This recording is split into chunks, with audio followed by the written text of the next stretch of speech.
ये आकाशवाणी है। अब आप लवलीन निगम से समाचार सुनिए।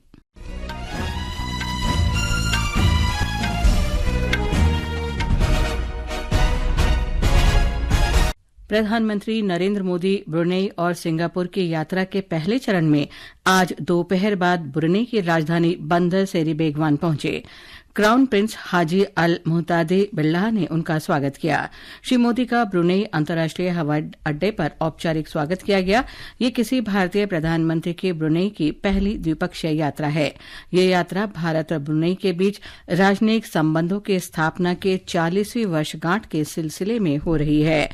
अपनी यात्रा के पहले दिन प्रधानमंत्री ब्रुनेई में भारतीय उच्चायोग के नए कार्यालय का उद्घाटन करेंगे। वे आज उमर अली सैफुद्दीन मस्जिद भी जाएंगे। इस यात्रा पर रवाना होने से पहले अपने वक्तव्य में प्रधानमंत्री ने विश्वास व्यक्त किया कि ब्रुनेई और सिंगापुर की उनकी यात्रा से दोनों देशों और आसियान क्षेत्र के साथ भारत की साझेदारी और मजबूत होगी। उन्होंने कहा कि एक्ट ईस्ट नीति और हिंद प्रशांत विजन में दोनों देश महत्वपूर्ण साझेदार हैं।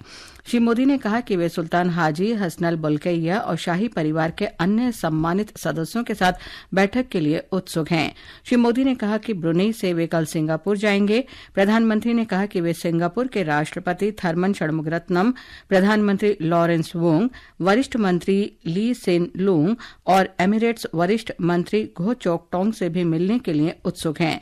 श्री मोदी सिंगापुर के व्यापारी समुदाय के प्रतिनिधियों से भी मुलाकात करेंगे।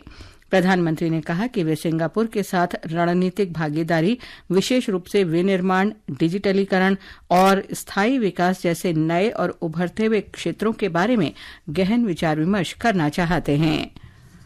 विदेश मंत्री डॉ सुब्रमण्यम जयशंकर ने कहा है कि भारत और सिंगापुर के द्विपक्षीय संबंधों को अगले स्तर पर ले जाने का समय आ गया है।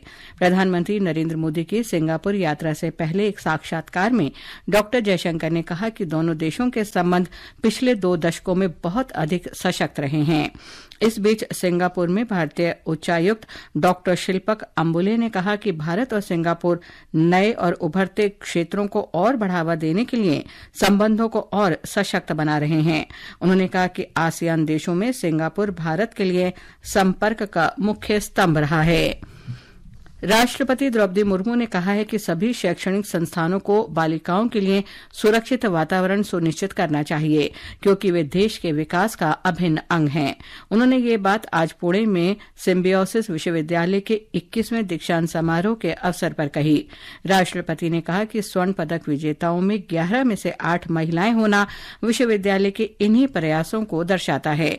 उन्होंने कहा कि शैक्षणिक संस्थानों का लक्ष्य मूल्यों पर आधारित शिक्षा, संस्कृति तथा समाज की जरूरतें समझने में विद्यार्थियों की मदद करना होना चाहिए। राष्ट्रपति ने सुझाव दिया कि ऐसे स्वास्थ्य देखभाल उत्पाद विकसित किए जाने चाहिए जो संपूर्ण समाज, विशेष रूप से उपेक्षित लोगों के लिए उपयोगी हों। महाराष्ट्र के राज्यपाल सीपी राधाकृष्णन और राज्य के उच्च और तकनीकी शिक्षा मंत्री चंद्रकांत पाटिल भी इस अवसर पर मौजूद थे। विश्व बैंक ने वित्त वर्ष 2024-25 के लिए भारत की विकास दर पहले के पूर्वानुमान को 6.6% से बढ़ाकर 7% कर दिया है।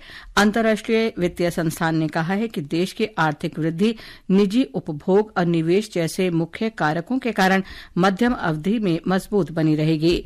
अंतर्राष्ट्रीय मुद्रा कोष IMF ने भी आशावादी दृष्टिकोण व्यक्त करते हुए वित्त वर्ष 2024-25 के लिए भारत के सकल घरेलू उत्पाद के लिए विकास पूर्वानुमान को 20 आधार अंकों से बढ़ाकर 7% कर दिया है।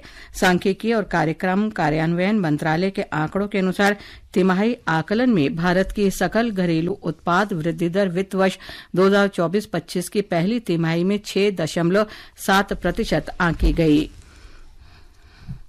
पेरिस पैरालंपिक खेलों के छठे दिन आज निशानेबाजी में Avani Lekhara 50 metre rifle 3 position SH1 श्रेणी के फाइनल में पहुंच गई हैं। तीरंदाजी में पूजा ने महिलाओं की रिकर्व प्रतिस्पर्धा के क्वार्टर फाइनल में स्थान बना लिया है। शॉटपुट में भाग्यश्री जाधव अपनी चुनौती पेश कर रही हैं। पदक तालिका में भारत 3 स्वर्ण सहित 15 पदक लेकर 15वें स्थान पर है। इसके साथ ही ये समाचार बुलेटिन समाप्त हुआ।